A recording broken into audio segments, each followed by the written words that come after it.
রাসূল হাদিসের মধ্যে বলেন তুহফাতুল মুমিনিল মাউত, মৃত্যু যে আল্লাহ তাআলা পাঠিয়ে দেয় এটা আমাদের জন্য উপহার স্বরূপ পাঠিয়ে দেয়। এই মুমিন বান্দারা এই কঠোর এই ঠান্ডার মধ্যে, খুব ঠান্ডার মধ্যে, এই শীতের মধ্যে তারা কষ্ট করে নামাজ আদায় করে, তারা আল্লাহর জিকির আজকার করে। আল্লাহ তাআলা বলেন বান্দারে আমি তোমার জন্য একটা জান্নাত সাজিয়ে রাখছি, এই জান্নাত পাওয়ার জন্য তোমাকে আমি মৃত্যু দিয়ে দিলাম, মৃত্যু হওয়া শেষ আমি আল্লাহ তোমাকে সরাসরি জান্নাতে ঢুকাই দেব। বলেন না সুবহানাল্লাহ। সুবহানাল্লাহ। মৃত্যুবরণ সবাইকে করতে হবে।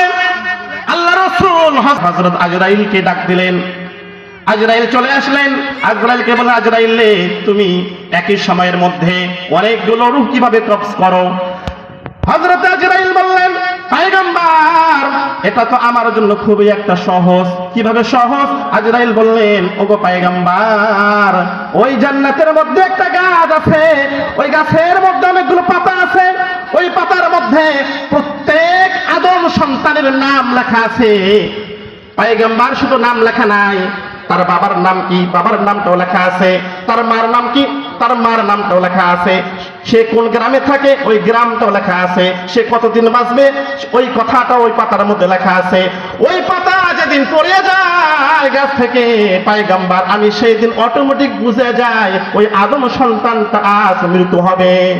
পাতা যেদিন পড়ে যাবে সেদিন আমাদের হায়াত শেষ। কখন কোন সময় হবে এটা আমরা কিন্তু কেউ বলতে পারি না। এজন্য এক শিল্পী সুন্দর হয়ে বলেন আছে দুবা নামি ঘাস যার পাতায় পাতায় লেখা আছে মানুষের হায়াত, আছে দুমা নামি ঘাস যার পাতায় পাতায় লেখা আছে মানুষের হায়াত। পাতা যেদিন পড়ে যাবে, পাতা যেদিন ঝরে যাবে রেহাই পাইব না। আজরাইল আসিলে পরে কৈফত চলবে না রে ভাই, সবাই বলেন আজরাইল আসিলে পরে কৈফত চলবে না। মরণের কথা মানুষ, মরণের কথা মানুষ কেন স্মরণ করো না?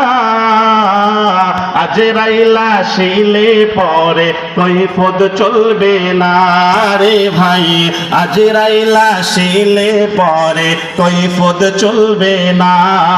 ছিলেন বাদশা সেকেন্দার তার মতো ধনী এই জগতে ছিল না যে আর। ছিলেন বাদশা সেকেন্দার তার মতো ধনী এই জগতে ছিল না যে আর।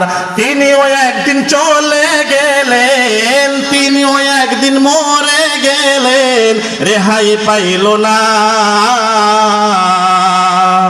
আজরাইল আসিলে পরে কৈফত চলবে না রে ভাই, আজরাইল আসিলে পরে কৈফত চলবে না। মৃত্যুবরণ করতে হবে। কখন কোন সময় মারা যাব এটা আমরা জানি না, কিন্তু মরতে হবে এটা নিশ্চিত। এজন্য মৃত্যুর আগে আমাদেরকে ঈমান নিয়ে নেক আমল করে করে ওই কবরে যাইতে হবে। আল্লাহ তাআলা আমাদের সবাইকে যেন তৌফিক দান করেন, সকলে বলেন না আমিন। আল্লাহ আমাদের সবাইকে কবুল করুন। আমার প্রিয় মুফাসসির ভাই হযরত আবু মুসা আশআরী আমার ভাই চলে আসছেন, আমার ভাইকে আর বসে রাখবো না। আল্লাহ তাআলা আমাদের সবাইকে যেন কবুলের মঞ্জুরি করেন।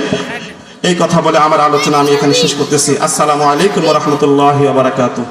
মারহাবা।